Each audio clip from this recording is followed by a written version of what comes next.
Hello, আসসালামু আলাইকুম। আমি মেহফুজ মোর্শেদ হৃদয়।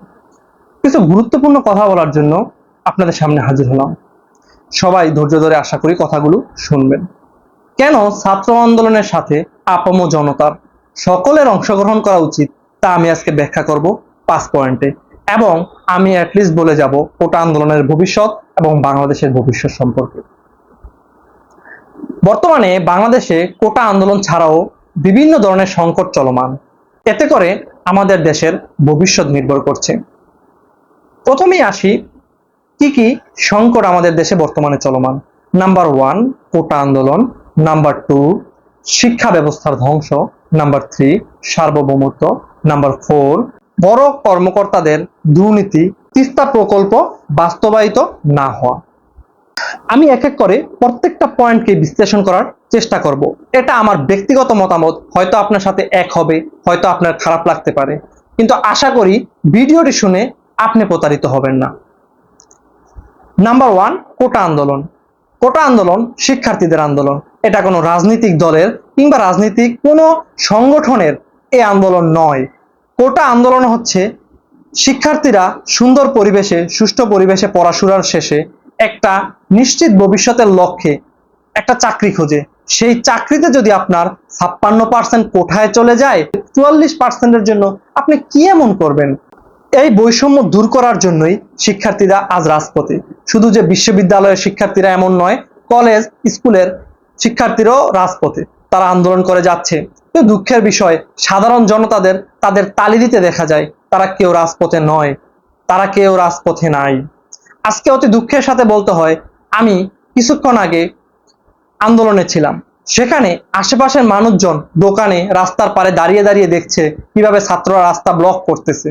তারা কেউ আগে আসতেছে না। ইভেন পুলিশ যদি তাদের লাঠিচার্জ করে, কেউ আসবেও না।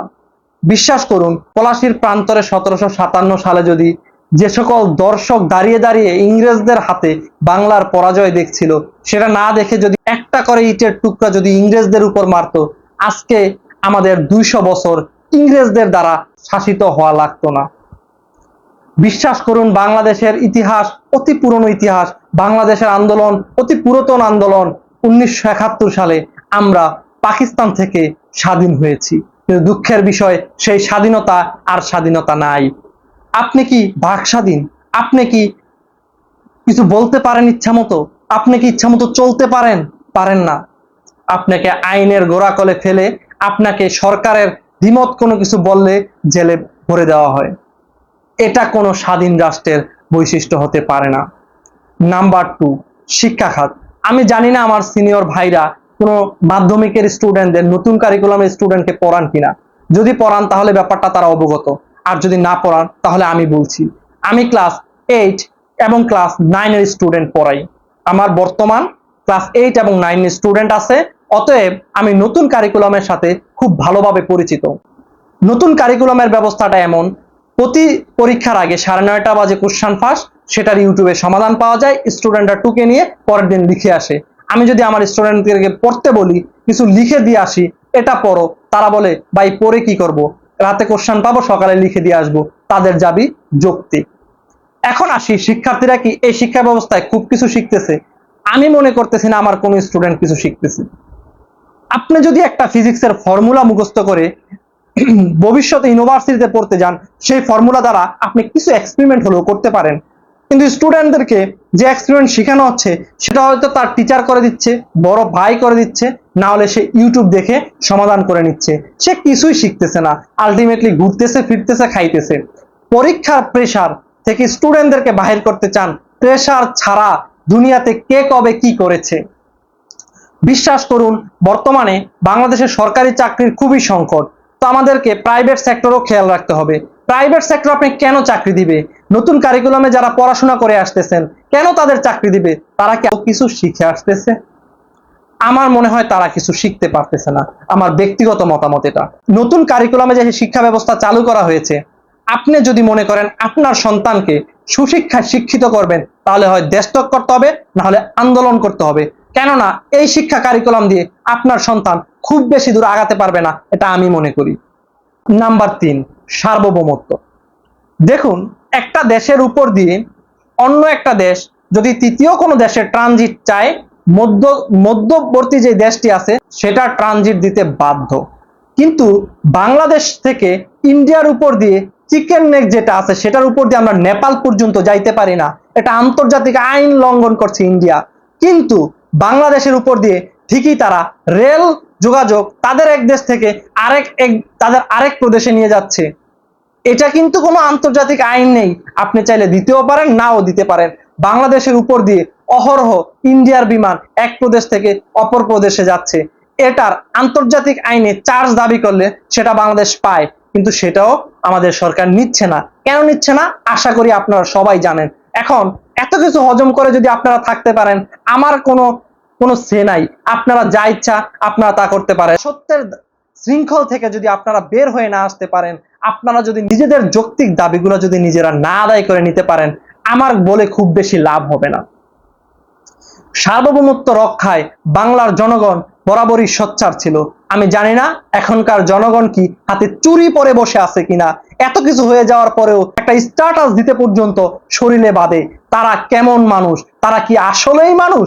তাদের কি বাক স্বাধীনতা বলে আল্লাহ কিছু তা করে দিছে? আই হোপ দেয় নাই। তাদের কণ্ঠস্বর কেড়ে নেওয়া হচ্ছে, তাদের হাতের কলম কেড়ে নেওয়া হচ্ছে, এরপরও তারা চুপ। শিক্ষা সেটাকে বলে না যেটা আপনাকে দাসত্বে পরিণত করে। শিক্ষা সুশিক্ষা সেটাকেই বলে যেটা আপনাকে নতুন পৃথিবী সৃষ্টিতে উদ্বুদ্ধ করে। নাম্বার 3, সরকারি সকল বড় কর্মকর্তাদের দুর্নীতি। এটা খুব বড় কনসার্নের একটা ব্যাপার। আপনার দেশের যদি সকল হেড দুর্নীতিগ্রস্ত হয়, ম্যাক্সিমাম হেড দুর্নীতিগ্রস্ত হয়, তাদের অধীনস্থ কর্মকর্তারা কি তাদের মানে? অবশ্যই মানে না। এবং তারা কি দুর্নীতিগ্রস্ত? হ্যাঁ, অবশ্যই দুর্নীতিগ্রস্ত। কেননা আপনাদের সিনিয়র যদি খারাপ কাজ করে, জুনিয়ররাও করবে। এটাই লেগাসি। আপনার দেশকে লুটে পুটে খাচ্ছে।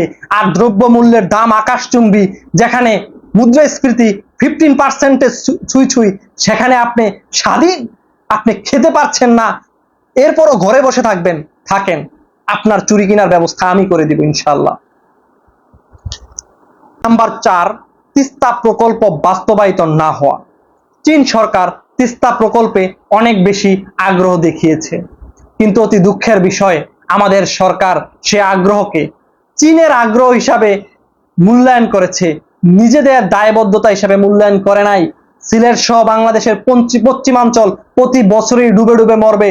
বাংলাদেশ প্রতি বছরই বিলিয়ন বিলিয়ন টাকা লস খাবে, কিন্তু আমাদের সরকার কোনো ব্যবস্থা নিবে না।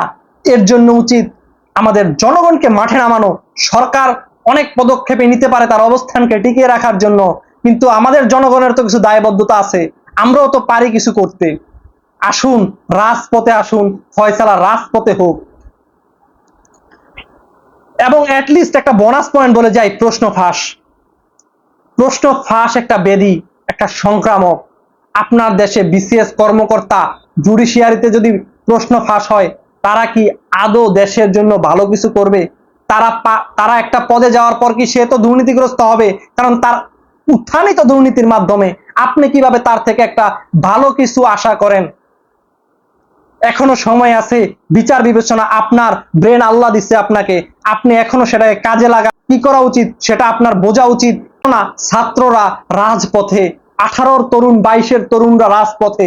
আপনারা সুশীল সমাজ, আপনারা যারা আমাদের সিনিয়র, তারা আমাদেরকে লিড করবেন, এটাই আমরা আশা করি।